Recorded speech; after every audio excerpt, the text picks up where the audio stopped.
Meditative wings में आप सभी को मेरा नमस्कार है। कैसे हैं आप? आज हम आपके समक्ष लाए हैं अध्यात्म तत्व का नया अध्याय कठोपनिषद। तो आइए हम अपने साधना के अनुभव को आपके साथ शेयर करते हैं। वैसे तो उपनिषद की संख्या 108 है। इसमें कठोपनिषद का वर्णन बहुत रोचक है और महत्वपूर्ण है। इसमें उद्दालक ऋषि के पुत्र नचिकेता का संवाद यमराज से होता है। उन्हीं का जो है संवाद का जो है वर्णन है। उद्दालक ऋषि विश्वजित यज्ञ किए थे। यह महत्वपूर्ण यज्ञ था और यज्ञ के समापन के बाद ब्राह्मणों को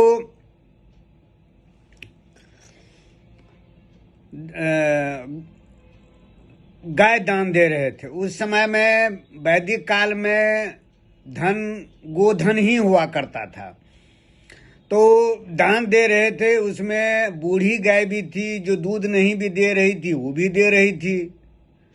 जो मरणासन हालत में गाय थी उसको भी वह दान में दे रहे थे। तो नचिकेता अपने पिता के पास आते हैं, कहते हैं पिताजी ये जो इसमें जो दान दे रहे हैं उसमें बूढ़ी गाय सब भी है जो दूध भी नहीं दे रही है। तो दान तो है, प्रिय चीज को दिया जाता है, हमको दान दे दीजिए। तो उद्दालक ऋषि एक बार में नहीं, कुछ ध्यान नहीं देते हैं उस पर, नचिकेता की बात पर। तो दूसरा बार कहते हैं पिताजी जो मैं आपका प्रिय पुत्र हूं मुझको दान दे दीजिए किन्हीं को। फिर नहीं बोलते हैं उद्दालक ऋषि। तीसरा बार में फिर नचिकेता कहते हैं जो हमको दान दे दीजिए किन्हीं को। उद्दालक ऋषि को बहुत गुस्सा आ जाता है, क्रोध में आकर कहता है जाओ, मैंने तुम्हें मृत्यु को मैंने तुम्हें दे दिया।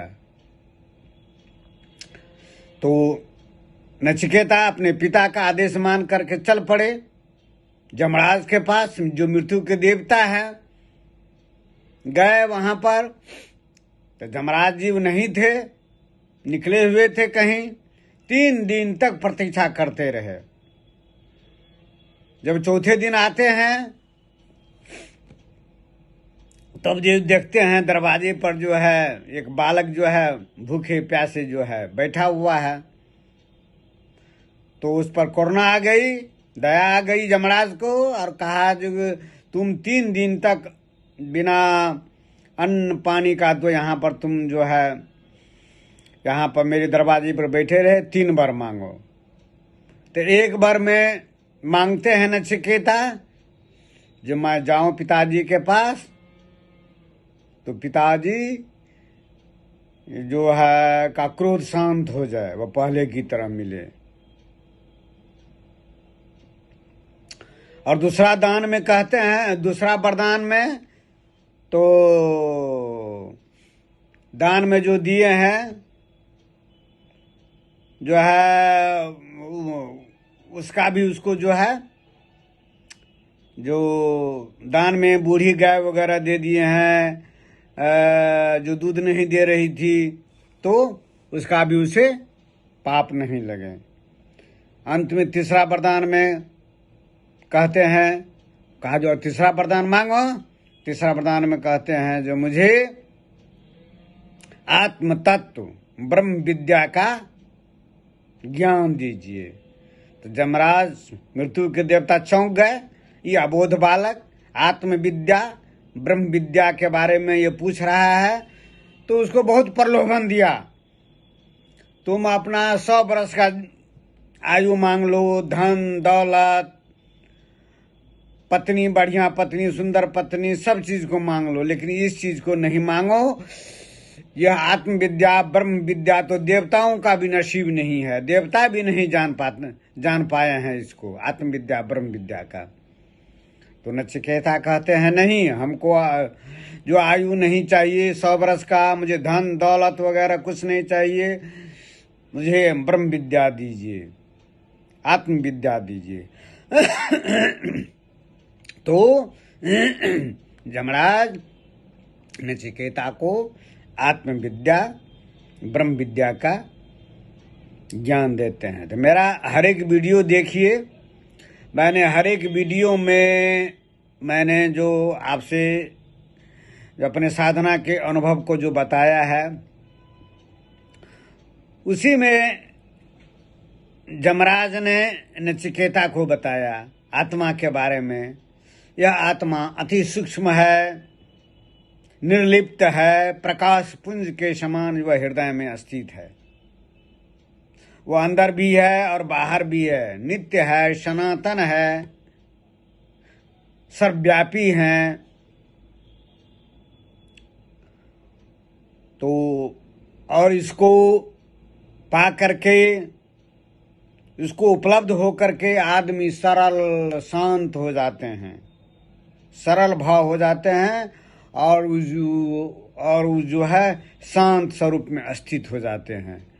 यह आत्मा बहुत ही ब्रह्म, यह जो है सब में है, समाया हुआ है। जो इस तत्व को जान लेते हैं वह सभी में जो है संभाव रखते हैं, सभी में जो है उसी आत्मा को जो है देखते हैं, जड़ चेतन में देखते हैं। यमराज ने उसको आत्मज्ञान ब्रह्म विद्या आत्म तत्व के बारे में बताया।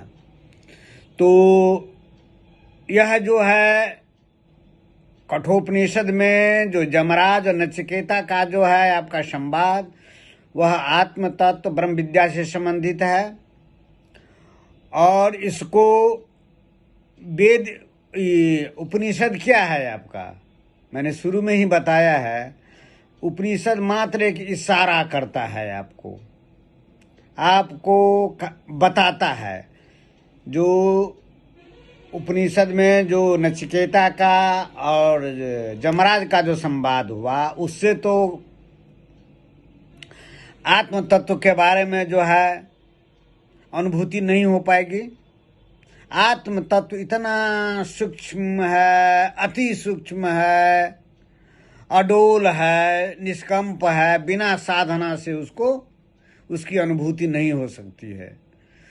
जब आपका मन स्थिर हो जाता है, ये वायु स्थिर हो जाती है, शरीर जो है अडोल हो जाता है, उस निष्कंप अवस्था में, स्थिति में, तब जो है ये आत्मा जो प्रकाश पुंज के समान जो है ये हृदय में जो है दृष्टि को साधक देखता है, योगी देखता है आपको। तब उनको देखता है और लगता है सही में जो है एक दीप जो है यहाँ पर जल रहा है, दीप कोई जला दिया गया हो। वही आत्मा है, परमात्मा है। वही आत्मा जो है परमात्मा में मिल जाता है। और आत्मा का नियंत्रक कौन है? ये आपका परमात्मा है। यह सहस्तार शून्य है। ये हर एक वीडियो को देखिए। तो हर एक वीडियो को देखने के बाद साधना कीजिएगा, तब आपको इसको जो है अनुभूति होगी। जो यमराज ने नचिकेता के साथ जो आत्म तत्व ब्रह्म विद्या का जो ज्ञान दिया है, तो साधना के बल पर, साधना पर आप भी जो है क्रिया योग, प्राणायाम, सांस की साधना, यही है आपका जो है यौगिक क्रिया है आपका। इसके बल पर आप भी अपने अंदर उसकी अनुभूति प्राप्त कर सकते हैं। तो आज इतना ही, फिर दूसरा दिन हम नए अध्याय को लेकर के आएंगे। तब तक नमस्कार, धन्यवाद।